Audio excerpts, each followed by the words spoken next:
ಶ್ರೀ ಚಂದ್ರಮೌಳೇಶ್ವರ ದೇವಸ್ಥಾನ ಉಡುಪಿ.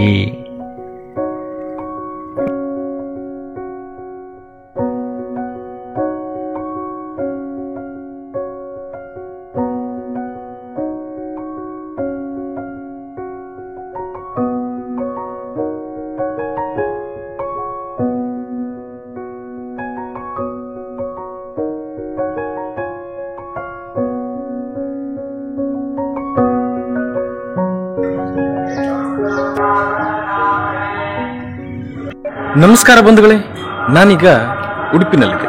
ಉಡುಪಿ ಶ್ರೀಕೃಷ್ಣ ಮಠದ ಪಕ್ಕದಲ್ಲಿರತಕ್ಕಂಥ ಚಂದ್ರಮೌಳೇಶ್ವರ ದೇವಸ್ಥಾನದಲ್ಲಿದ್ದೇನೆ. ಈ ಚಂದ್ರಮೌಳೇಶ್ವರ ದೇವಸ್ಥಾನ ತುಂಬ ತುಂಬ ತುಂಬ ತುಂಬ ವಿಶೇಷ.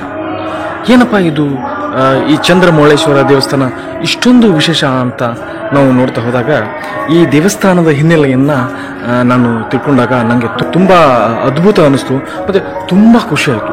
ಇಂದೇನೆಂದರೆ ಈ ಚಂದ್ರಮೌಳೇಶ್ವರ ದೇವಸ್ಥಾನದಲ್ಲಿ ಏನು ಚಂದ್ರದೇವ, ಸೂರ್ಯ ಚಂದ್ರ ಅಂತವಲ್ಲ, ಆ ಚಂದ್ರದೇವ ಇಲ್ಲಿ ಬಂದು ತಪಸ್ಸು ಮಾಡಿದ್ದ. ಹಾಗಾಗಿ ಈ ಶಿವದೇವರಿಗೆ ಚಂದ್ರಮೌಳೇಶ್ವರ ಅಂತ ಹೆಸರು ಬಂದಾದರೆ, ಇನ್ನೊಂದು ಈ ಚಂದ್ರನಿಗೆ ಉಡುಪ ಅಂತ ಹೆಸರು. ಈ ಉಡುಪ ಅನ್ನೋ ಹೆಸರಿನಿಂದಲೇ ಈ ಉಡುಪಿ ಊರ ಆಗಿರುವಂಥದ್ದು. ಹಾಗಾಗಿ ಈ ಉಡುಪಿಯ ಮೂಲ ಏನಾದರೂ ಇದೆ ಅಂತಂದ್ರೆ ಅದು ಈ ಚಂದ್ರಮೌಳೇಶ್ವರ ದೇವಸ್ಥಾನವಾಗಿದೆ. ಇದರ ಪಕ್ಕದಲ್ಲಿಯೇ ಶ್ರೀಕೃಷ್ಣ ಮಠ ಇರುವುದು. ಇದು ಮಠ ಅಂತ ಹೇಳ್ತಾರೆ. ಶ್ರೀಕೃಷ್ಣ ಮಠ ಉಡುಪಿ ಇದು ಶ್ರೀಕೃಷ್ಣ ದೇವಸ್ಥಾನ, ಆದರೂ ಇದನ್ನ ಶ್ರೀಕೃಷ್ಣ ಮಠ ಅಂತ ಹೇಳ್ತಾರೆ.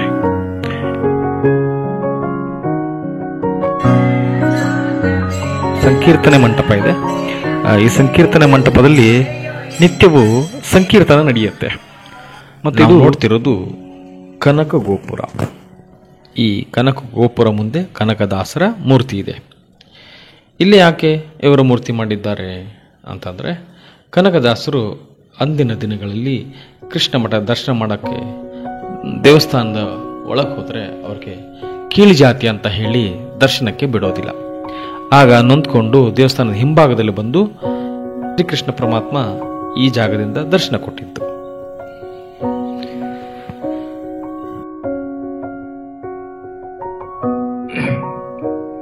ಶ್ರೀ ಉಡುಪಿ ಮಠವನ್ನ ಪ್ರತಿಷ್ಠಾಪನೆ ಮಾಡಿದ್ದು ಶ್ರೀ ಮಧ್ವಾಚಾರ್ಯರು. ಮಧ್ವಾಚಾರ್ಯರು ಮಹಾನ್ ಆಚಾರ್ಯರು, ಮಹಾನ್ ಜ್ಞಾನಿಗಳು. ಮಧ್ವಾಚಾರ್ಯರಿಗೆ 8 ಜನ ಶಿಷ್ಯಂದರಿದ್ರು. ಆ 8 ಜನಗಳಿಂದ 8 ಮಠಗಳು ಸ್ಥಾಪನೆಗೊಂಡಿದ್ದಾವೆ. ಏನೀಗ ಚಂದ್ರಮೌಳೇಶ್ವರ ದೇವಸ್ಥಾನ ಇದೆಯಲ್ಲ, ಆ ಚಂದ್ರಮೌಳೇಶ್ವರ ದೇವಸ್ಥಾನದ ಸುತ್ತಲೂ 8 ಮಠಗಳಿದ್ದಾವೆ. ಆ 8 ಮಠಗಳಿಂದ ಈ ದೇವಸ್ಥಾನದ ಅಧಿಕಾರ ಮತ್ತು ಪೂಜಾ ಕೈಂಕರ್ಯಗಳು. ಇದರ ಅವಧಿ ಪ್ರತಿ ಮಠದಲ್ಲೂ ಕೂಡ 2 ವರ್ಷ ಇರುತ್ತೆ. ಆ 2 ವರ್ಷ ಆದಮೇಲೆ ಆ ಅಧಿಕಾರವನ್ನು ಮುಂದಿನ ಮಠಕ್ಕೆ ಹಸ್ತಾಂತರ ಮಾಡ್ತಾರೆ. ಈ ಹಸ್ತಾಂತರ ಮಾಡುವಂಥ ದಿನವನ್ನು ದೊಡ್ಡದಾಗಿ ಒಂದು ಜಾತ್ರೆ ಆಗುತ್ತೆ. ನಾವು ನೋಡ್ಬೋದು ಕೂಡ 2 ವರ್ಷಕ್ಕೊಂದು ದೊಡ್ಡದಾಗಿ ಜಾತ್ರೆ ಆಗ್ತದೆ. ಅದು 8 ಮಠಗಳಿದಾವಲ್ಲ, ಶ್ರೀ ಕಾಣಿಯೂರು ಮಠ, ಶ್ರೀ ಸೋದೇವಾದಿರಾಜ ಮಠ, ಶ್ರೀ ಪುತ್ತಿಗೆ ಮಠ,